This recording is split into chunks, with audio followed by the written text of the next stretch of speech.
and the box. Caught my eye right away. Excuse me, what is this? Oh, that belonged to my husband. It's an orgone accumulator. It's sort of like a medical device. You sit in it. It makes you feel good. Orgone accumulator. That's what Jeff's been talking about. When I first moved to LA, I met a guy named Jeff. Outside the post office. He was with his little dog, Lonely. We fell in love, started dating. I'm sorry, we started dating, fell in love. We fell in love, started dating is probably actually what we did. But anyway, he had an accumulator, he'd been using it for years, talked about it all the time, kind of obsessed with it. So I thought, I'm definitely buying it. How much is it? $50. Oh, who invented it? Oh, a scientist in the 1930s, 1940s, Dr. Wilhelm Reich. So was your husband's. Yes, he died in 1979. Sat in the garage for years, until my son Christopher became interested in it. Well, I decided I'd buy Fussy Robot, Tea for one set, and the accumulator. How much for all three? $60.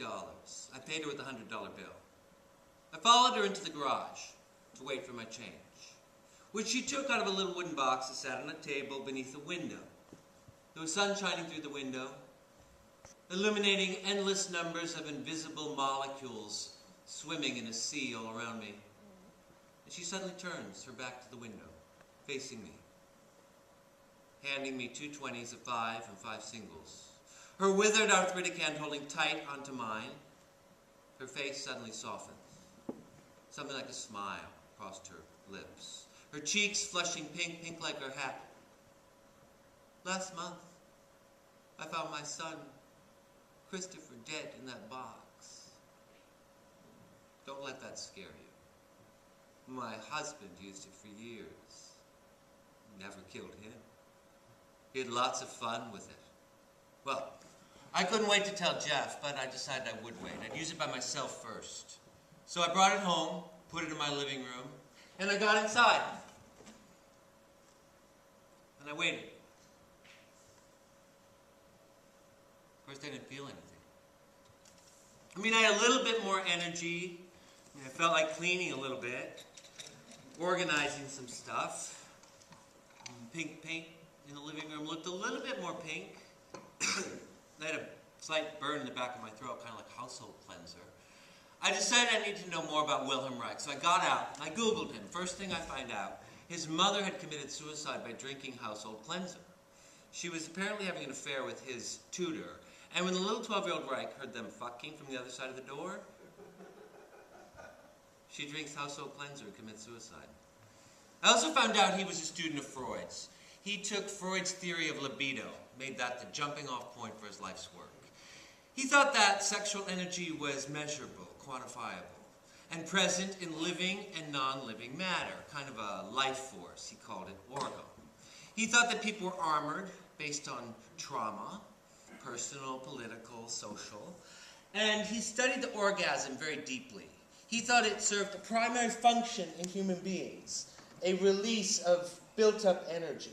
And this was an orgone accumulator, a medical device he invented, a gathering point for something like static electricity. And the user would receive health benefits, restoring them to a place before the armoring occurred, which would be orgasmic potency. Well, having read all that, I was really interested. So I got back in. I waited. I don't know, I felt like a sudden thing would like push me out to sea. You know, I mean, Jeff's stories of adventure, they swam through my mind, you know. But again, this was slow, almost imperceptible. And the next night, Jeff was staying over. I got home late. He was asleep on my bed. Oh, he looked beautiful, lit by the white moon. There was a sheet wrapped around his waist. He was laying over his left arm, head turned to the right, candle burning on a table next to him. A gentle wind blowing the curtains, causing the candle to flicker patterns all over his body. The accumulator is there, glowing in the middle of the floor. He smiles. takes his clothes off.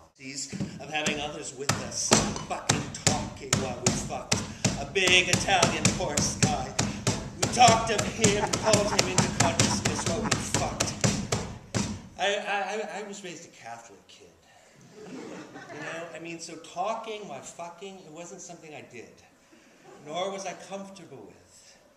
But here we were, up for hours, and the sun coming up, and fucking talking, and not coming, but orgasming somehow, in a body kind of way.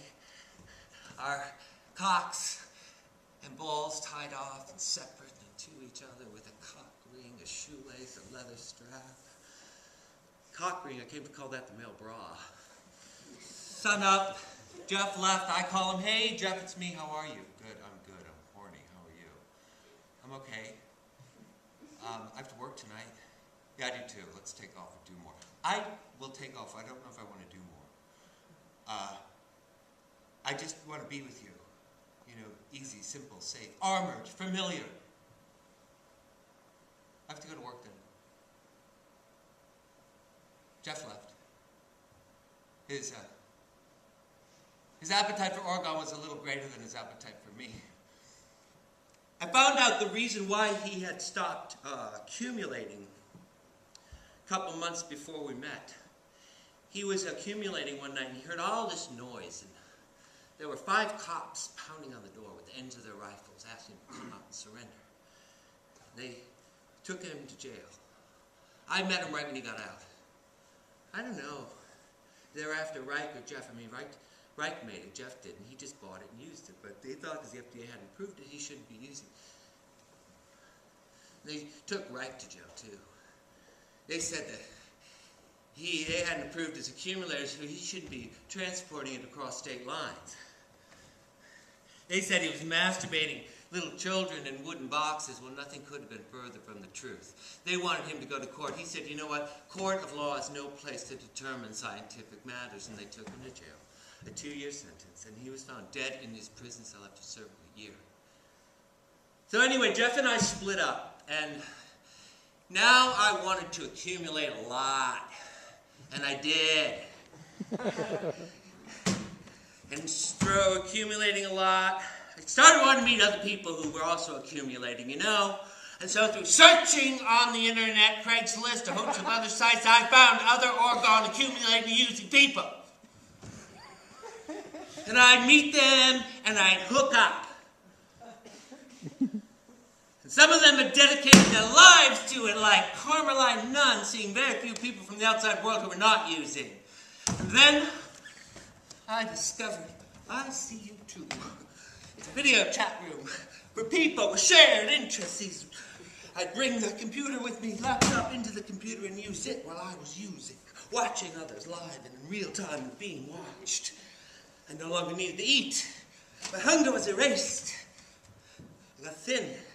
I was living on Oregon Wi-Fi cyber connection became my new feeding tubes. Leave the box very rarely. To meet a guy. A group of guys.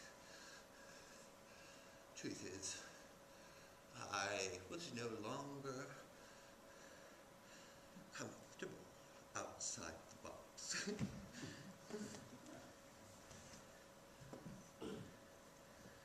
More I used,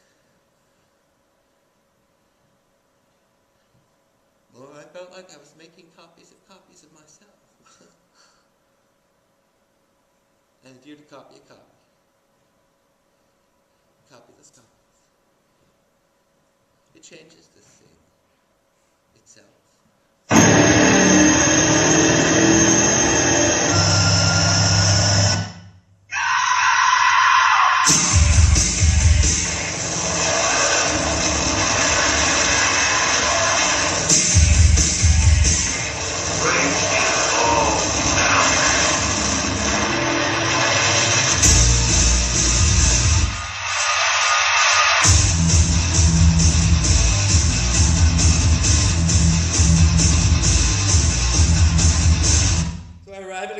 In Hollywood to use. He meets me at the front of his apartment building. He says there's another guy inside who's passed out from too much Oregon. Walk down the hall to his apartment. The passed out guy's there, laying on the bed. I use, he sucks my cock and licks my balls. There's a mirror placed on top of the other, one on top of the other, just like I have in my apartment, one on top of the other. Passed out guy's a pillow over his head, his cock tucked between his legs. He looked sexy to me. Their apartment becomes more and more a version of my apartment. Different perspectives. Sheets on the bed, same ones I have on my bed. Red, yellow, maroon. Sheets hanging over the window behind us. And they hang over the headboard, and at some point in the night I lift them away from the headboard, feeling the iron detail on the back of the headboard had been removed on my side, not replaced, like a tooth in the back of the head. Gone rotten. A socket without a ball. At some point in the night, we sit down with our backs against the headboard with 3 pillows behind us, lit by the back of the Apple laptop, which is behind us, facing us. And one of the guys has a watch on and the other one has a ring, and I know that the way they're scanning my body, they're signaling remote control devices. Saying, film him. Or maybe it was the lube. The bottle of lube, the way they always raise it over our head. Like a wand, and in the barcode there's a signal which triggered one of the many recording devices hidden in the ceiling.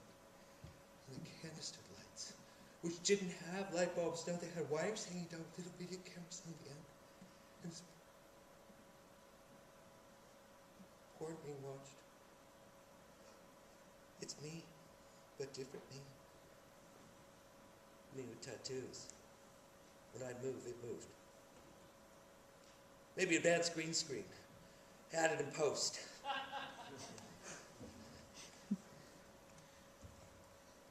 Ink sinking.